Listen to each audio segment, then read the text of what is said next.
നമസ്കാരം.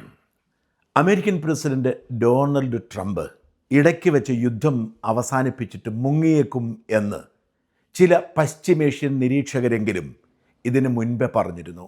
കാരണം ട്രംപ് അടിസ്ഥാനപരമായി ഒരു കച്ചവടക്കാരനാണ്. ഒരു നഷ്ടക്കച്ചവടത്തിനും ട്രംപ് നിന്നു കൊടുക്കില്ല. ട്രംപ് യുദ്ധത്തിനിറങ്ങുമ്പോൾ കൃത്യമായ പദ്ധതിയുണ്ട്. അത് എണ്ണയാണെങ്കിലും പശ്ചിമേഷ്യയിലെ പ്രതിരോധ സംവിധാനങ്ങളാണെങ്കിലും. അതുകൊണ്ട് തന്നെ എവിടെയെങ്കിലും നഷ്ടസാധ്യത തെളിഞ്ഞാൽ ട്രംപ് അപ്പോൾ തന്നെ കച്ചവടം അവസാനിപ്പിക്കും. ട്രംപിന് അങ്ങനെ കച്ചവടത്തിൽ എത്തിക്സ് ഒന്നുമില്ല. വാസ്തവത്തിൽ ഇറാന് നേരെ ആക്രമണത്തിന് ഒരുങ്ങുമ്പോൾ ട്രംപിന് പോലും പാതി മനസ്സ് മാത്രമായിരുന്നു ബാക്കിയായിരുന്നത്. ഇത്രയും ഗുരുതരമായ ഒരു പ്രതിസന്ധിയിലേക്ക് ചാടിയിറങ്ങണോ? പ്രത്യേകിച്ച് തനിക്ക് യുദ്ധം അവസാനിപ്പിച്ചതിൻ്റെ ക്രെഡിറ്റോടുകൂടി സമാധാനത്തിനുള്ള നൊബേൽ സമ്മാനം നേടേണ്ടതുള്ളപ്പോൾ ഒരു യുദ്ധം തുടങ്ങി വയ്ക്കണോ എന്ന സംശയം ട്രംപിനുണ്ടായിരുന്നു. എന്നാൽ ഇസ്രായേൽ സമ്മതിച്ചേയില്ല. ഇസ്രായേലിനെ സംബന്ധിച്ചിടത്തോളം ഇറാൻ്റെ നിലനിൽപ്പ് കുഴപ്പമാണ്. യാതൊരു തരത്തിലും പ്രതിരോധമില്ലാതെ ഇറാനെ ആക്രമിക്കാൻ ഇസ്രായേലിനെ ഏറ്റവും മികച്ച പങ്കാളി ട്രംപ് തന്നെയാണ്. അങ്ങനെ ഇസ്രായേലിൻ്റെ കടുത്ത സമ്മർദ്ദത്തിന് വഴങ്ങിയാണ് ട്രംപ് യുദ്ധത്തിനിറങ്ങിയത്. എന്നാൽ യുദ്ധം 10 ദിവസം പിന്നിട്ടപ്പോൾ ട്രംപിന് ഒരു കാര്യം പിടികിട്ടി: വിചാരിച്ചത്ര എളുപ്പത്തിൽ കാര്യങ്ങൾ നീങ്ങുന്നില്ല. എത്ര ശക്തമായി ആക്രമിക്കാൻ ശ്രമിച്ചാലും, ഇസ്രായേലിനെ പിന്തുണച്ചുകൊണ്ട് രംഗത്തിറങ്ങിയാലും, ഇറാൻ എന്ന മതം തിന്നു ജീവിക്കുന്ന ഒരു സമൂഹത്തെ പൂർണ്ണമായും ഇല്ലാതാക്കാൻ പറ്റില്ല. അമേരിക്കയുടെ ബോംബിൽ ആരെങ്കിലും മരിച്ചാൽ അത് രക്തസാക്ഷിത്വമാണ് എന്ന് വിശ്വസിക്കുന്ന ഇറാനിയൻ ജനത പൂർണ്ണമായും അമേരിക്ക വിചാരിക്കുന്ന തരത്തിലേക്ക് നീങ്ങില്ല എന്ന് ട്രംപിന് ബോധ്യമായി. അമേരിക്കയെ പോലൊരു ശക്തമായ രാജ്യത്തിനെ ഇറാനെ പോലെ ദുർബലമായ ഒരു രാജ്യത്തെ തോൽപ്പിക്കുക പ്രയാസമുള്ള കാര്യമല്ല. ഒരിക്കലും ഇറാൻ അമേരിക്കയെ തോൽപ്പിക്കാൻ കഴിയില്ല. പക്ഷേ അവസാനത്തെ മനുഷ്യജീവനും പോകുന്നത് വരെ അവർ പോരാടുമെന്ന് ഉറപ്പായപ്പോൾ എങ്ങനെയെങ്കിലും തലയൂരേണ്ടി വന്നു.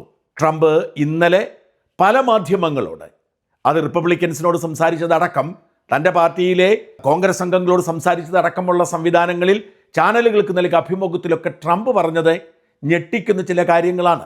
ട്രംപ് അവരോടൊക്കെ പറയുന്നു, യുദ്ധം വിജയിച്ചിരിക്കുന്നു, വിചാരിച്ചതിനേക്കാൾ എളുപ്പത്തിൽ യുദ്ധം അവസാനിക്കുന്നു, ഞങ്ങളുടെ സൈന്യം വലിയ നേട്ടങ്ങൾ കൈവരിച്ചു, അതുകൊണ്ട് ഇനി അധികകാലം യുദ്ധത്തിലുണ്ടാവില്ല, യുദ്ധം ഏതാണ്ട് വിജയിച്ചിരിക്കുന്നു. 90% ഇറാനിയൻ പട്ടാളം, സൈന്യം, അവരുടെ വ്യോമസേന, അവരുടെ നാവികസേനയൊക്കെ ഇല്ലാതായി. ഇനി ഇറാന് ഒരു തരത്തിലും മുമ്പോട്ട് പോകാൻ കഴിയില്ല, അതുകൊണ്ട് യുദ്ധം അവസാനിപ്പിക്കുകയാണ് എന്ന് ട്രംപ് പറഞ്ഞു. ഔദ്യോഗികമായി പിൻവാങ്ങിയിട്ടില്ല. എത്രയും വേഗം, നേരത്തെ ഷെഡ്യൂൾ ചെയ്തതിനേക്കാൾ മുൻപ് യുദ്ധം അവസാനിക്കുകയാണ് എന്ന് ട്രംപ് പറഞ്ഞത്. ഈ ഒരു പ്രഖ്യാപനം പലരെയും അത്ഭുതപ്പെടുത്തി. ഇങ്ങനെ പറയുമ്പോഴും ഇറാൻ യുദ്ധം തുടരുകയായിരുന്നു. ഇന്നലെയും സൗദി അറേബ്യയ്ക്ക് നേരെ, UAE-ക്ക് നേരെ, എന്തിനേറെ തുർക്കിക്ക് നേരെ പോലും ഡ്രോൺ ആക്രമണമുണ്ടായി. ഇറാന്റെ ഡ്രോണുകൾ ഇന്നലെയും ഇസ്രായേലിൽ പതിച്ചു. ഇറാൻ കൃത്യമായി യുദ്ധം തുടരുന്നു, അവർ പ്രതിരോധം എന്ന് പറയുന്നു, GCC രാജ്യങ്ങൾക്ക് നേരെ ആക്രമണം അഴിച്ചുവിട്ടിരിക്കുന്നു. പക്ഷേ ട്രംപ് പറയുന്നു യുദ്ധം വിജയിച്ചിരിക്കുന്നു, ഞങ്ങൾ പിന്മാറുന്നുവെന്ന്. മാത്രമല്ല, ഇന്നലെയും ഇസ്രായേൽ സേന ടെഹ്റാനിൽ ബോംബിട്ടു. ഇസ്രായേലിനെതിരെ ട്രംപ് ഇന്നലെ പ്രസ്താവന ഇറക്കി. ടെഹ്റാനിലെ എണ്ണപ്പാടങ്ങൾക്ക് തീയിട്ടത് ശരിയല്ല എന്ന് ട്രംപ് പറഞ്ഞു. എന്താണ് ഇന്നലെ പെട്ടെന്ന് സംഭവിച്ചത്? ലോകം അത്ഭുതത്തോടെ നോക്കുകയാണ്. ട്രംപിൻ്റെ ഇന്നലത്തെ പ്രസ്താവന പുറത്തു വന്നതോടുകൂടി എണ്ണവില ഇടിഞ്ഞു. അമേരിക്കൻ ഓഹരി വിപണി ഉണർന്നു. ദീർഘകാലത്തിന് ശേഷം ഓഹരി വിപണിക്ക് ഉണർവുണ്ടായി. എന്തുകൊണ്ടാണ് ഇങ്ങനെയൊരു യുദ്ധാന്തരീക്ഷം ഇല്ലാതായ സാഹചര്യം രൂപപ്പെട്ടത്? അത് പലരെയും അത്ഭുതപ്പെടുത്തുന്നു. അതിനുള്ള ദുരൂഹത ആളുകൾ തേടുമ്പോൾ പാശ്ചാത്യ മാധ്യമങ്ങൾ പോലും പറയുന്നു, അപ്രതീക്ഷിതമായ നീക്കങ്ങളുമായി ക്രെംലിൻ രംഗത്തെത്തിയെന്ന്. പുടിൻ ഇന്നലെ ട്രംപിനെ ഫോണിൽ വിളിച്ച് സംസാരിച്ചിരുന്നു. അവർ തമ്മിൽ ദീർഘനേരം പല കാര്യങ്ങളും സംസാരിച്ചു. ട്രംപ് സാധാരണ ഒരു കാര്യം ചെയ്യുന്നതിന് മുൻപേ ചെയ്തു എന്ന് പറയുന്ന ആളാണ്, ചെയ്യുന്നത് പൊലിപ്പിച്ച് പറയുന്ന ആളാണ്. പക്ഷെ ട്രംപ് ഒരു തരത്തിലും ഈ പുടിനുമായുള്ള സംഭാഷണത്തെക്കുറിച്ചൊരു അഭിപ്രായവും ഇന്നലെ പറഞ്ഞില്ല. തുടർന്ന് ക്രെംലിൻ ഔദ്യോഗികമായി വെളിപ്പെടുത്തി, പുടിനും ട്രംപും തമ്മിൽ സംസാരിച്ചത് ഇറാൻ യുദ്ധത്തെക്കുറിച്ചാണ്, സംസാരിച്ചത് യുക്രൈൻ യുദ്ധത്തെക്കുറിച്ചാണ്, സംസാരിച്ചത് വെനസ്വേലയിലെ എണ്ണ പ്രതിസന്ധിയെക്കുറിച്ചാണ്, സംസാരിച്ചത് ഹോർമൂസ് കടലിടുക്കിലെ ഇറാന്റെ ശക്തമായ നിയന്ത്രണത്തെക്കുറിച്ചാണ്. ഇങ്ങനെ ട്രംപും പുടിനും തമ്മിൽ നടന്ന സംഭാഷണമാവാം ട്രംപിൻ്റെ മനസ്സ് മാറ്റിയത് എന്നാണ് പശ്ചിമേഷ്യൻ നിരീക്ഷകരുടെ വിലയിരുത്തൽ. മാത്രമല്ല, അമേരിക്കയിൽ ആഭ്യന്തര വില വർധനവ്, അതായത് എണ്ണയുടെ ആഭ്യന്തര വില വർധനവ് വലിയ പ്രതിസന്ധി സൃഷ്ടിച്ചിട്ടുണ്ട്. ഒരു ഗാലന് $2.9 ആയിരുന്നത് $3.4 ഈ ദിവസങ്ങളിൽ ഉയർന്നു. അമേരിക്കൻ ജനതയ്ക്കിടയിൽ അത് ആശങ്കയ്ക്ക് കാരണമായി. യുദ്ധം നീണ്ടുപോകും എന്ന ഒരു സാഹചര്യം സൃഷ്ടിക്കപ്പെട്ടത് അമേരിക്കയിൽ ആഭ്യന്തരമായി ചില അതൃപ്തിക്ക് കാരണമായി. ഇതൊക്കെ നീട്ടിക്കൊണ്ടുപോകാൻ കഴിയാത്ത സാഹചര്യം ഉണ്ടാവുന്നു. പുടിൻ്റെ കടന്നുവരവ് എന്ന് മാത്രമല്ല, ഇവിടെ വളരെ ശ്രദ്ധേയമായ ഒരു മാറ്റം നമ്മൾ കാണേണ്ടതുണ്ട്. ഖൊമേനിയെ അമേരിക്കൻ പട്ടാളം ആദ്യ ദിവസം തന്നെ വധിച്ചിരുന്നു. അമേരിക്കയും ഇസ്രായേലും സംയുക്തമായി നടന്ന ആക്രമണത്തിൽ ഇറാന്റെ പരമോന്നത നേതാവ് ഖൊമേനിയുടെ ജീവനെടുത്തു.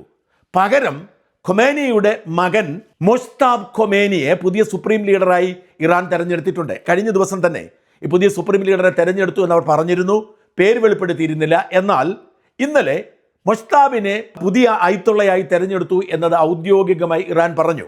ഇവിടെയാണ് ശ്രദ്ധിക്കേണ്ടത്. ട്രംപ് പറഞ്ഞിരുന്നത് പുതിയ അയത്തുള്ളയെ തെരഞ്ഞെടുത്താലും അംഗീകരിക്കില്ല, ഏതു നിമിഷവും അയാളെ ഞങ്ങൾ തട്ടിക്കളയും, അയാളുടെ ജീവൻ സുരക്ഷിതമല്ല എന്നാണ് ട്രംപ് പറഞ്ഞത്. എന്നാൽ ഇന്നലെ ന്യൂയോർക്ക് ടൈംസിന്റെ ലേഖകൻ ചോദിക്കുന്നു, പുതിയ സുപ്രീം ലീഡറെ കുറിച്ചുള്ള അഭിപ്രായം എന്താണ്? ട്രംപ് പറഞ്ഞു, എനിക്കൊരു അഭിപ്രായവുമില്ല. വലിയൊരു മാറ്റമാണിത്. പുതിയ സുപ്രീം ലീഡറെ തട്ടിക്കളയും, അയാളുടെ ജീവൻ എടുക്കാൻ ഞങ്ങൾ പിന്തുണ കൊടുക്കും എന്ന് പറഞ്ഞ ട്രംപ് ഇന്നലെ പറയുന്നു പുതിയ അയത്തുള്ളയെക്കുറിച്ച് യാതൊരു അഭിപ്രായവും തനിക്ക് പറയാനില്ലെന്ന്.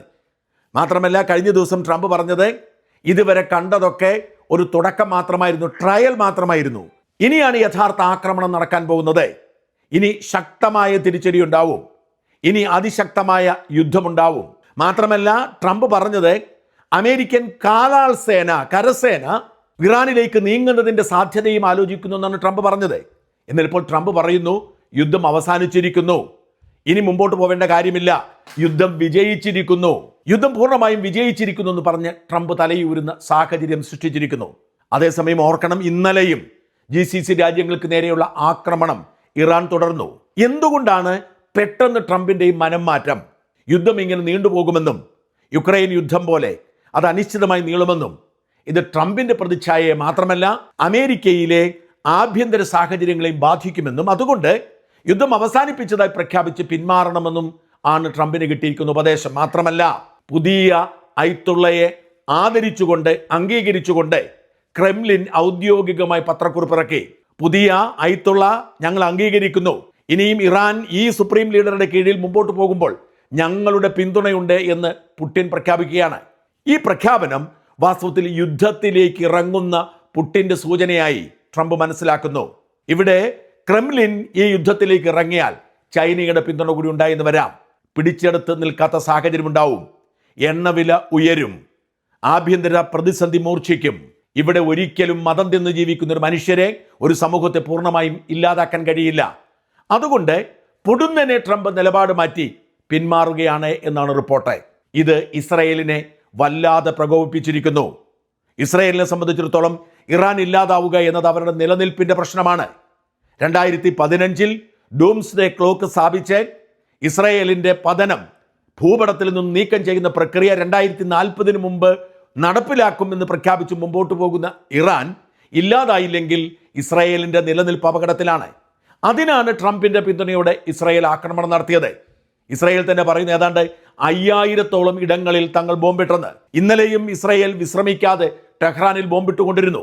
ഇവിടെ പുതിയ സുപ്രീം ലീഡറെ തെരഞ്ഞെടുക്കുകയും ഈ സുപ്രീം ലീഡറുടെ കീഴിൽ ഇറാന്റെ പട്ടാളവും ഇറാന്റെ മിലിറ്ററി പോലീസും ഒരുമിക്കുകയും ചെയ്യുമ്പോൾ അയാളെ തുടരാൻ അനുവദിച്ചാൽ അത് തീർച്ചയായും ഇസ്രായേലിന് ബുദ്ധിമുട്ടുണ്ടാവും. ഇത് ഇസ്രായേലിനെ വേദനിപ്പിക്കുന്നുണ്ട്, പ്രകോപിപ്പിക്കുന്നുണ്ട്. യുദ്ധം അവസാനിച്ചതിനെക്കുറിച്ച് തങ്ങൾക്കൊന്നും അറിയില്ല, യുദ്ധം അവസാനിപ്പിക്കാൻ തങ്ങൾ തീരുമാനമെടുത്തിട്ടില്ല എന്ന് ഇസ്രായേലിന് പറയേണ്ടി വരുന്നു. എന്തായാലും അനിശ്ചിതത്വത്തിൻ്റെ നാളുകൾ വരുന്നു. പക്ഷെ യുദ്ധം അവസാനിക്കുന്നു എന്ന വാർത്ത ശുഭസൂചനയാണ്. കാരണം പശ്ചിമേഷ്യയിലെ ജീവിതം തകരാറിലായിരിക്കുന്നു. ദുബായും അബുദാബിയും ദോഹയും അടക്കമുള്ള പ്രധാനപ്പെട്ട മിഡിൽ ഈസ്റ്റ് ഹബ്ബുകളിൽ കുടുങ്ങിക്കിടക്കുന്ന മനുഷ്യരെ രക്ഷിച്ചതല്ലാതെ ഖത്തർ എയർവേസിനോ എമിറേറ്റ്സിനോ ഗൾഫ് എയറിനോ ഇത്തിഹാദിനോ ഒന്നും പ്രവർത്തിക്കാൻ കഴിയാത്ത സാഹചര്യമുണ്ട്. അത്തരം സാഹചര്യം ഈ രാജ്യങ്ങളിലുള്ളവരെ മാത്രമല്ല ലോകത്തെല്ലായിടത്തുമുള്ളവരെ പ്രതിസന്ധിയിലാക്കുന്നു. ഇതിനൊക്കെ പരിഹാരമുണ്ടാകുന്നു എന്ന സൂചന ശുഭസൂചകമാണ്. ഇന്നലെയും വളരെ യാദൃച്ഛികമായ സംഭവം ഉണ്ടായി. ഇംഗ്ലണ്ടിലെ മാഞ്ചസ്റ്ററിൽ നിന്നും ബോംബെയിലേക്ക് പറന്ന ഇൻഡിഗോ വിമാനം 7 മണിക്കൂർ പറന്നതിന് ശേഷം തിരിച്ചുപോയി. വളരെ അതിശയകരമായ ഒരു സംഗതിയാണ്. കാരണം മിഡിൽ ഈസ്റ്റിലൂടെ പോകുമ്പോഴും ഈ പ്രശ്നബാധിത ഇടങ്ങളിലൂടെ അല്ല ഇൻഡിഗോ പറന്നിരുന്നത്. ബ്രിട്ടീഷ് എയർവേസും എയർ ഫ്രാൻസും ഒക്കെ പറക്കുന്നത് പോലെ വളരെ പ്രതിസന്ധി കുറഞ്ഞ സ്ഥലത്തൂടെ പറന്നു പോകൊണ്ടിരിക്കുന്ന ഇൻഡിഗോ വിമാനം എന്തുകൊണ്ട് തിരിച്ചു വന്നു? ഇത്തരം ആശങ്കകളൊക്കെ ഉണ്ട്. എന്തായാലും പ്രശ്നം പരിഹരിക്കുമെന്നും ലോകം സമാധാനത്തിലേക്ക് വരുമെന്നും പ്രതീക്ഷ ലോകത്തിനുണ്ടായിട്ടുണ്ട്. അതുകൊണ്ടാണ് ഓഹരി വിപണിയിൽ മാറ്റമുണ്ടായത്, എണ്ണവിലയിൽ ഇടിവുണ്ടായത്. എന്തായാലും ട്രംപ് ഇങ്ങനെയൊക്കെ പറഞ്ഞത് ബോധപൂർവമാണോ എന്ന് കൂടി അറിയേണ്ടതുണ്ട്. പലപ്പോഴും ട്രംപ് എന്തെങ്കിലും ഒരു കാര്യം ചെയ്യാൻ വേണ്ടി വ്യത്യസ്തമായ മറ്റൊരു കാര്യം പറയാറുണ്ട്. അതായത് ഇപ്പോൾ ഒരുപക്ഷെ വലിയ ആക്രമണത്തിന് ഒരുങ്ങിക്കൊണ്ടാവാം ഞാൻ യുദ്ധത്തിൽ നിന്ന് പിന്മാറുന്നു എന്ന് പറയുന്നത്. നമുക്കറിയില്ല ട്രംപിൻ്റെ സ്ട്രാറ്റജി എന്താണെന്ന്. എന്തായാലും ലോകത്തിന് പ്രതീക്ഷയുണ്ട് യുദ്ധം അവസാനിച്ചേക്കുമെന്ന്. അവസാനിക്കട്ടെ എന്ന് പ്രാർത്ഥിക്കാം.